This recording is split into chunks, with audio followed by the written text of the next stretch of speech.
आवाज क्लियर आ रही है? Type in chat box. सभी लोगों में क्लियर आवाज आ रही है?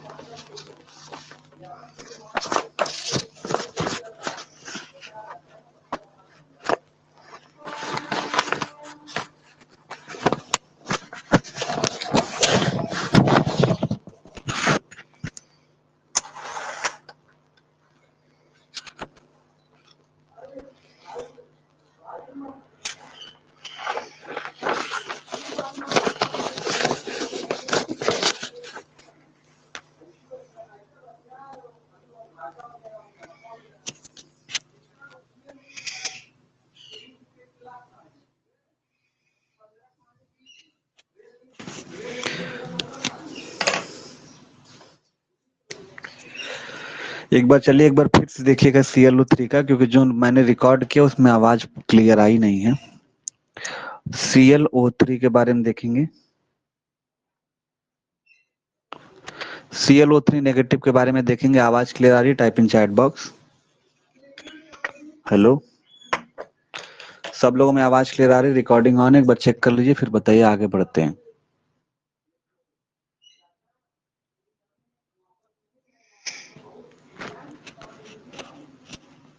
कि आज भी कोई दिक्कत तो नहीं है? आस्था वर्मा, दृष्टि, आवाज क्लियर आ रही है तो फिर आगे बढ़ें, या कोई दिक्कत, कोई परेशानी एक बार चेक करके बताओ। All okay?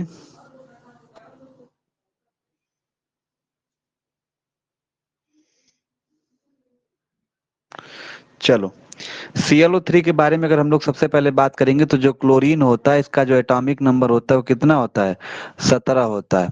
अगर इसके इलेक्ट्रॉनिक कन्फिग्रेशन करोगे तो क्या हो जाएगा? 1s2 हो जाएगा, और 2s2 हो जाएगा, 2p6 हो जाएगा, 3s2 हो जाएगा। उसके बाद हमारे पास क्या होगा? तो हमारे पास 6 4 10 हो गया, और 10 2 12 हो गया। 12 के बाद आखिरी सब सेल में क्या हो जाएगा? 3p5 हो जाएगा। हमें ये मालूम होता है कि हमारे पास जो ग्राउंड स्टेट बनने वाला, उस ग्राउंड स्टेट में आपके पास 3s रहेगा, 3s रहेगा, और उसके बाद आपके पास क्या रहने वाला है? 3p होने वाला है। क्या रहने वाला है? 3p रहने वाला है। डी ऑर्बिटल की जरूरत पड़ेगी तो हम बना लेते हैं, डी ऑर्बिटल की जरूरत पड़ेगी तो 3d हम बना ही लेते हैं। क्या हो जाएगा? 3d हम यहाँ पे बना लेते हैं। 1 2 3 4 5 घर होता है इसके अंदर। अगर यहाँ पे अगर सबसे पहले देखा जाए तो हमें मालूम है ग्राउंड स्टेट में यहाँ पे 2 इलेक्ट्रॉन है, यहाँ पे 1 2 3 4 5 इलेक्ट्रॉन है। इसके बाद अगर आते हैं तो हमारे पास टोटल यहाँ पे ऑक्सीजन की जो संख्या है टोटल 3 है, जिसमें एक ऑक्सीजन ऐसा है जिसके ऊपर नेगेटिव चार्ज है। और हमें पता है कि ऑक्सीजन का जब इलेक्ट्रॉनिक कन्फिग्रेशन करते हैं तो क्या होता है? 1s2 होता है, 2s2 होता है, 2p4 हो जाता है। मतलब आखिरी सेल जो होता है p ऑर्बिटल होता है, और p में टोटल 4 इलेक्ट्रॉन। जब नॉर्मल ऑक्सीजन रहता है तो टोटल 4 ही इलेक्ट्रॉन भरे जा सकते हैं। यहाँ तक कोई दिक्कत? चलिए, अब नेक्स्ट हम बात करते हैं, ये भी नॉर्मल ऑक्सीजन, इसमें टोटल 4 इलेक्ट्रॉन भरे जा सकते हैं। ये अगर देखा जाए तो इसमें O नेगेटिव आ गया तो इसके अंदर 5 इलेक्ट्रॉन टोटल होंगे इसके p ऑर्बिटल, तो एक ही जगह खाली होगा। और आपको फिगर में भी देख रहा है जो एक ही जगह खाली है, तो इसका मतलब ये इसी के साथ भरा जाएगा, इसके साथ फिलअप होगा, आपको भी पता है। लेकिन हमें ये मालूम है कि यहाँ पे आपको 2 इलेक्ट्रॉन की जरूरत पड़ेगी, तो दो इलेक्ट्रॉन को एक्साइट करना पड़ेगा। जैसे ये px हो गया, py हो गया, pz हो गया, तो px का एक इलेक्ट्रॉन एक्साइट होकर d1 में चला जाएगा, और py का एक इलेक्ट्रॉन एक्साइट होकर किसमें चला जाएगा? d2 में चला जाएगा। तो यहाँ बनाओगे क्या? Excited state. ये आपके पास 3s हो जाएगा, ये आपके पास 3p हो जाएगा, और नेक्स्ट आपके पास क्या हो जाएगा? 3d हो जाएगा। तो ये वाला इलेक्ट्रॉन वैसे का वैसे रहेगा, यहाँ का इलेक्ट्रॉन एक्साइट होके इसमें चला जाएगा। अब नेक्स्ट यहाँ पे देखेंगे, अब यहाँ बनाओगे हाइब्रिडाइज स्टेट। हाइब्रिडाइज स्टेट के बारे में बात करेंगे तो आप देखोगे यहाँ पे कैसे बॉन्ड बनता हुआ देखने को मिलेगा। तो हमें मालूम था पहले से, यहाँ वाला जो इलेक्ट्रॉन था यहाँ पे क्या करेगा? O नेगेटिव मिलके बॉन्ड बना लेगा और सिग्मा बॉन्ड बनाएगा। और बाकी जगह आपको क्या देखने के लिए मिलेगा? सिग्मा और पाई बॉन्ड का फॉर्मेशन देखने को मिलेगा। जैसे आपको पता है यहाँ पे बाकी 2 ऑक्सीजन बचे, यहाँ सिग्मा बॉन्ड बनाएगा तो इसके साथ पाई बॉन्ड बना देगा। फिर नेक्स्ट यहाँ वाला ऑक्सीजन है, यहाँ पे एक सिग्मा बॉन्ड बनेगा तो इसके साथ क्या बना देगा, पाई बॉन्ड बना देगा। और यहाँ पे आपके पास क्या है, लोन पेयर है। और हाइब्रिडाइजेशन आप देखना चाहोगे तो कहोगे सर हाइब्रिडाइजेशन में आपके पास क्या होगा, एक एस ऑर्बिटल पार्टिसिपेट कर रहा है और पी के 3 ऑर्बिटल, यानी कि हाइब्रिडाइजेशन जो आपके पास हो जाएगा वो टोटल आपके पास sp3 आने वाला है। क्योंकि आपको पता है कि पाई बॉन्ड कभी भी हाइब्रिडाइजेशन में काउंट नहीं होता है। यहाँ तक कोई दिक्कत, कोई समस्या?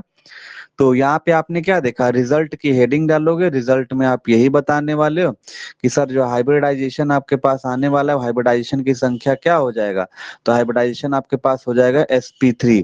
और आपको पता है कि अगर आपके पास हाइब्रिडाइजेशन sp3 है तो आपका जो बॉन्ड एंगल होगा वो कितना हो जाएगा, तो बॉन्ड एंगल आपके पास होने वाला है वो 109 डिग्री का होने वाला है। तीसरा पॉइंट आप यहाँ पे क्या देखोगे, शेप इसका कैसा हो जाएगा, शेप के बारे में अगर हम लोग बात करेंगे, इसका शेप हो जाएगा टेट्राहेड्रल स्ट्रक्चर। कैसा होता है, टेट्राहेड्रल इसका स्ट्रक्चर होता है। क्या होता है, टेट्राहेड्रल स्ट्रक्चर देखने को मिलेगा यहाँ पे। यहाँ तक कोई दिक्कत, कोई परेशानी? अब टेट्राहेड्रल कैसे दिखेगा, तो आपको पता है ये क्लोरीन है, डबल बॉन्ड ऑक्सीजन ऊपर की तरफ कर लें, डबल बॉन्ड ऑक्सीजन इधर की तरफ, एक ऑक्सीजन पे सिग्मा बॉन्ड बना, बाकी आपके पास क्या होगा, यहाँ पे एक लोन पेयर हो जाएगा। तो देखो ये टेट्राहेड्रल स्ट्रक्चर बना ना, तो इस तरीके से आपका टेट्राहेड्रल स्ट्रक्चर बनता हुआ देखने को मिलेगा। और क्या क्या देखने के लिए मिल रहा है, तो चौथा पॉइंट बताओगे कि एक तो लोन पेयर देखने के लिए मिल रहा है, और यहाँ पे 3 सिग्मा बॉन्ड देखने को मिल रहा है, और क्या देखने के लिए मिल रहा है, और फिर इसके बाद बताओगे 2 पाई बॉन्ड बनता हुआ देखने को मिल रहा है। तो यहाँ तक कोई दिक्कत, कोई दिक्कत, कोई परेशानी बताओ? समझ में यहाँ पे क्या है, किस तरीके से हम लोग करेंगे इसको, हर मॉलिक्यूल को आपको एक एक तरीके से समझना होगा। क्योंकि जब भी माइनर वाले जो बच्चे होंगे उनको पूरा आना चाहिए, क्योंकि पूरा बना के ही चेक कर पाएंगे कि उनका हाइब्रिडाइजेशन कितना होगा, बॉन्ड एंगल कितना होगा, शेप कैसा होगा, और ये कितना है। तो प्रॉपर तरीके से पूरा फिगर बनाना भी पड़ेगा, ठीक है, उसको लिखना भी होगा। यहाँ तक आया, आगे बढ़े।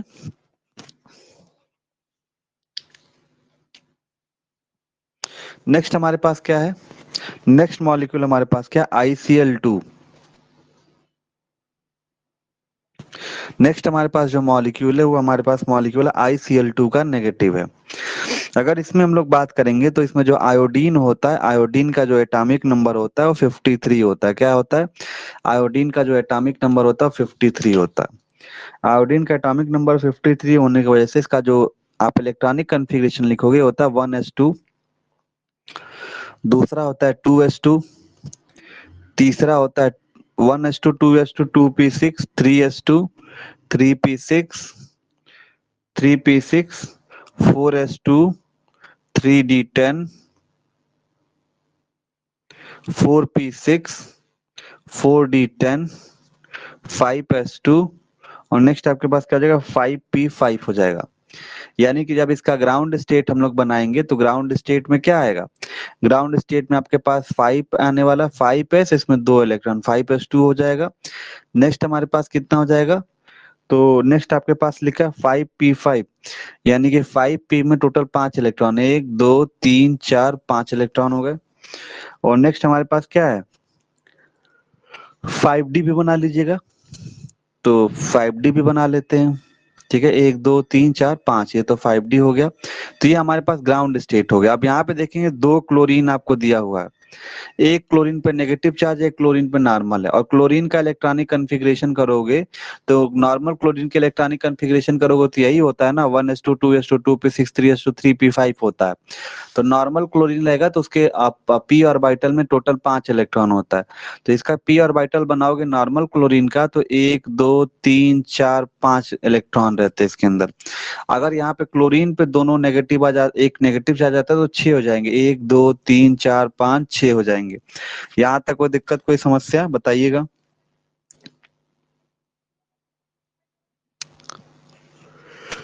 यहाँ तक कोई दिक्कत?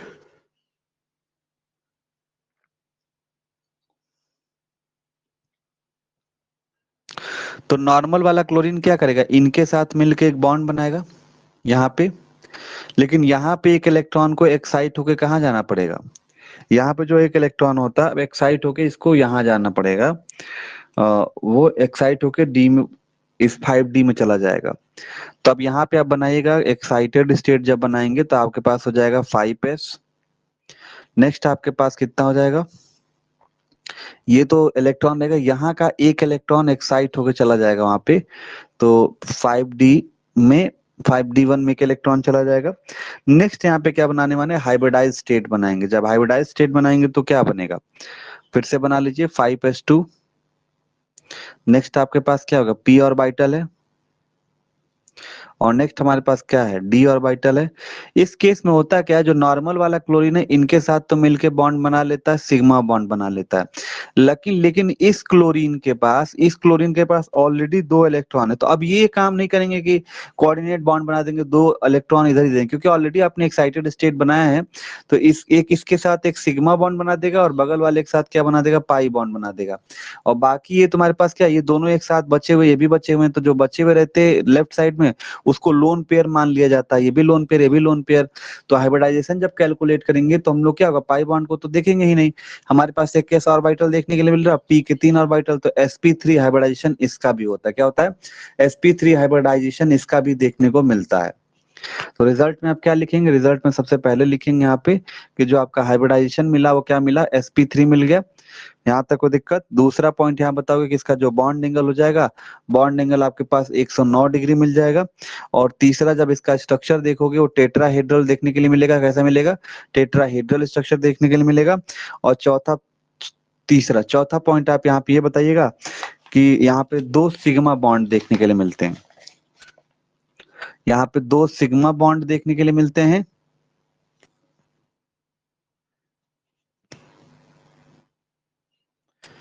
क्लोरीन भले ही, यहाँ पे क्लोरीन ही दोनों फुल बॉन्ड है, लेकिन आपके पास ऑलरेडी पता है कि आयोडीन के पास जगह खाली है। आयोडीन एक्साइटेड स्टेट में जा रहा है तो उसके पास दो जगह खाली पड़ जा रहा है। ठीक है, इस वजह से और आयोडीन क्या करेगा, एक एक इलेक्ट्रॉन यहाँ पे लेगा और एक सिग्मा बॉन्ड बनाएगा और एक यहाँ पे पाई बॉन्ड बनाएगा। ये ध्यान देना होगा। हर मॉलिक्यूल का केस अलग अलग है, जितना तुम लोगों ने पढ़ा, इसीलिए मैंने कहा कि बारीक बारीक बारीक तुम्हें क्या करना है, इस चीज को तैयार करते हुए चलना। हर मॉलिक्यूल अलग तरीके से बनता है इसके अंदर। नहीं, बिना एक्साइट के वो स्टेबल ही नहीं होगा वो। उसको डी डी सब सेल में भेजेंगे तो उसका स्ट्रक्चर ही पूरी तरीके से अनस्टेबल हो जाएगा। तो पूरा मॉलिक्यूल हम कोऑर्डिनेट बॉन्ड भी डी मॉलिक्यूल के साथ नहीं बना सकते, ये भी समस्या है।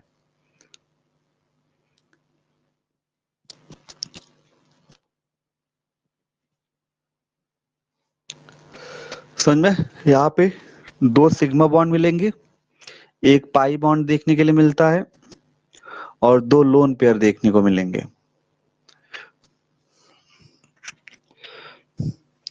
अगर इसका स्ट्रक्चर बनाना चाहोगे ICl2 का, तो ये आयोडीन हो गया।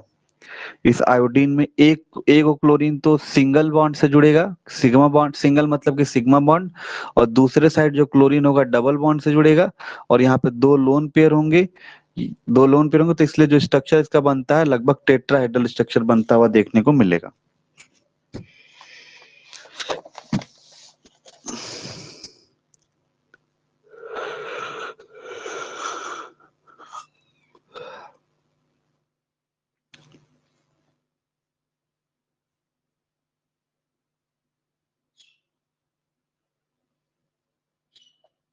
यहाँ तक कोई दिक्कत, कोई समस्या बताइए, फिर आगे बढ़े।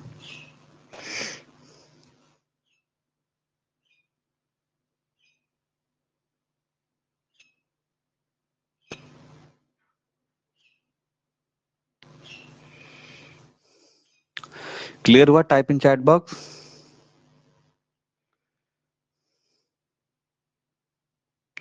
हर मॉलिक्यूल की प्रॉपर्टी अलग है, इसलिए बता रहे हैं हर मॉलिक्यूल को तुम्हें अच्छे तरीके से देख के तैयार करना होगा, यही चीज तो बोल रहे हैं। समझ में आया यहाँ पे, तो आगे बढ़े।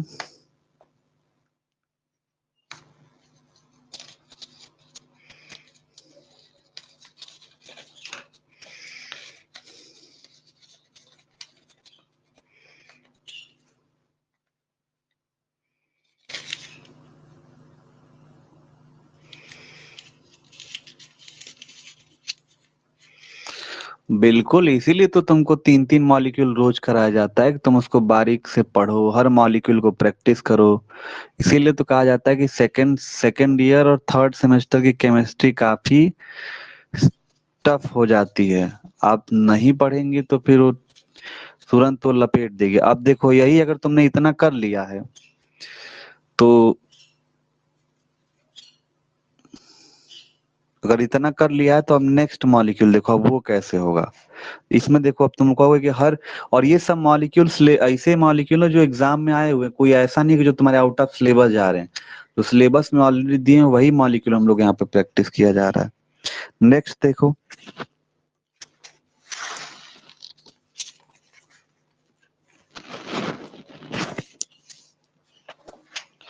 अब नेक्स्ट मॉलिक्यूल में कहोगे कि सर I3 नेगेटिव दिया हुआ है, क्या दिया है, I3 नेगेटिव दिया, इसको बताना है।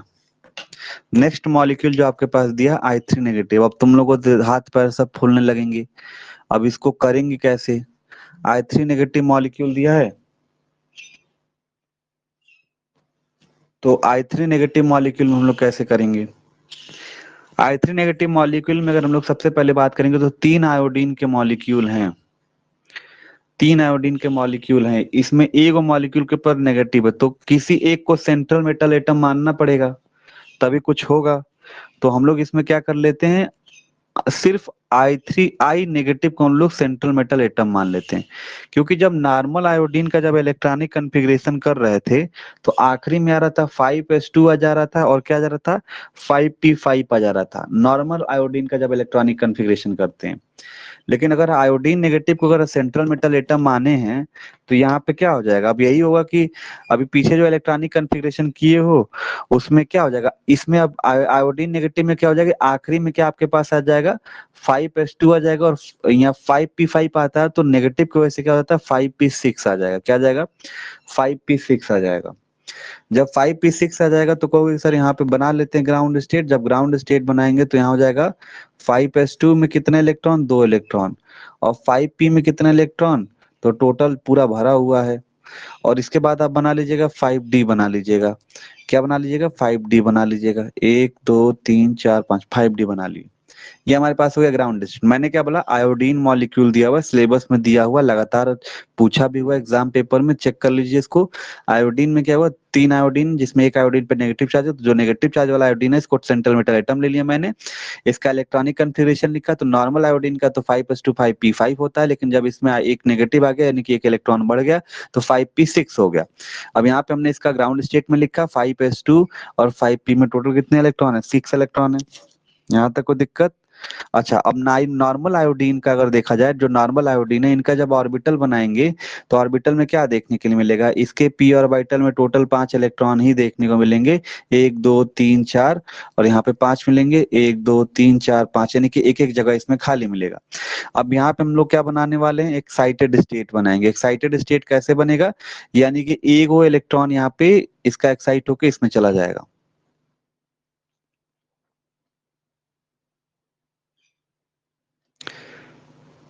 तो एक इलेक्ट्रॉन एक्साइट होके कहाँ चला जाएगा, डी में चला जाएगा। अब यहाँ बनाएंगे हाइब्रिडाइज स्टेट बना देंगे।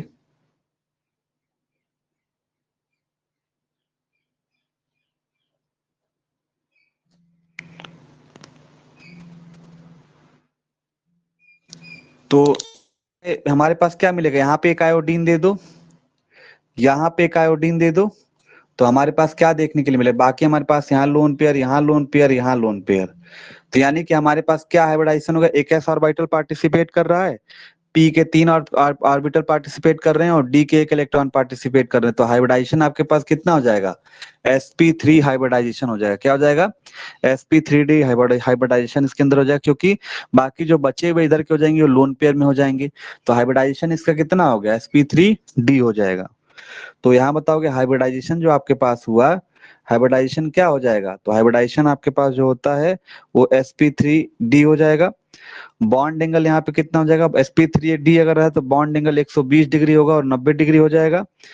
स्ट्रक्चर कैसा होगा, शेप कैसा होगा, तो शेप आप बताओगे पेंटागोनल, पेंटागोनल स्ट्रक्चर होगा। कैसा होगा, पेंटागोनल स्ट्रक्चर हो जाएगा। और यहाँ पे 3 लोन पेयर देखने के लिए मिलेंगे, 2 बॉन्ड पेयर देखने के लिए मिलेंगे, बस यही बना हुआ है। और आयोडीन का स्ट्रक्चर देखो तो ये आयोडीन हो गया, और यहाँ पे लोन पेयर, यहाँ लोन पेयर, यहाँ नीचे लोन पेयर, यहाँ आयोडीन, यहाँ आयोडीन। तो इस तरीके से पेंटागोनल बाई पिरामिडल स्ट्रक्चर बनता हुआ देखने को मिलेगा।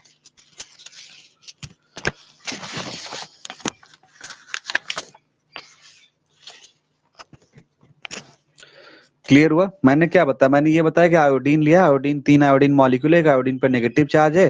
तो नॉर्मल आयोडीन का जो इलेक्ट्रॉनिक कन्फिग्रेशन होता है 5:5p5 होता है जब। और लेकिन अगर आपने आयोडीन नेगेटिव को अगर सेंट्रल मेटल एटम मान लेते हैं, इसको मान के जब स्ट्रक्चर बनाते हो तो ये हो जाएगा 5:5p6 हो जाएगा। तो यानी कि पांचों एस ऑर्बिटल भी भरा रहेगा, पी ऑर्बिटल भरा रहेगा। अब इसका क्या बनाएंगे आप, नेक्स्ट दो बाकी आयोडीन बचे, आपको अगर इसका इलेक्ट्रॉनिक कन्फिग्रेशन करो तो इसमें एक एक जगह खाली है, इसको रखे रहो। इसका एक्साइटेड स्टेट बनाओ, यहाँ पे पीएक्स पीवाई पीजेड का एक इलेक्ट्रॉन एक्साइट होकर डी में चला जाएगा। जब डी में चला जाएगा तो एक एक खाली बचेंगे यहाँ पे। अब नेक्स्ट हम हाइब्रिडाइज स्टेट बनाएंगे यहाँ पे, और सिंगल सिग्मा बॉन्ड के थ्रू बॉन्ड बनाएंगे यहाँ पे। तो क्या देखने के लिए मिलेगा, बाकी जो बचे वाले पीछे जो दो पेयर्ड फॉर्म में बचे उनको लोन पेयर काउंट किया जाता है, ये लोन पेयर हो जाएंगे। तो यहाँ पे टोटल आपको 3 लोन पेयर देखने के लिए मिलेगा, 2 बॉन्ड पेयर देखने के लिए मिलेगा। तो हाइब्रिडाइजेशन में क्या देखोगे, एक एस ऑर्बिटल पार्टिसिपेट कर रहा है, 3 पी के और एक डी का। तो हाइब्रिडाइजेशन हो जाएगा sp3d हो जाएगा। बॉन्ड एंगल के बारे में बात करेंगे तो इसमें बॉन्ड एंगल आप देखने मिलेगा, यहाँ पे 90 डिग्री देखने के लिए मिलेगा, 120 डिग्री देखने के लिए मिलेगा। तो यहाँ 2 बॉन्ड एंगल देखने के लिए मिलता है, पेंटागोनल स्ट्रक्चर देखने के लिए मिलता है, 3 लोन पेयर देखने के लिए मिलता है, 3 बॉन्ड पेयर देखने को मिलता है। इन 3 को भी प्रैक्टिस कर लीजिएगा, ठीक है? यहाँ तक कोई दिक्कत?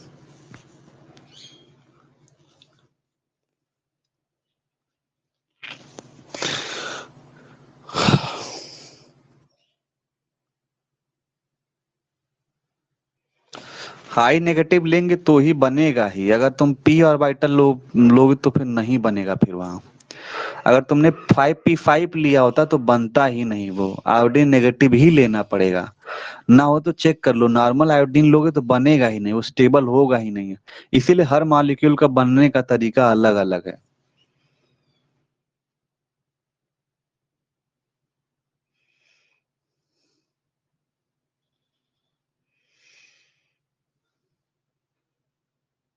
हम्म, चलो लीव कर जाओ, जो डाउट हो मैं पर्सनली भेज दो।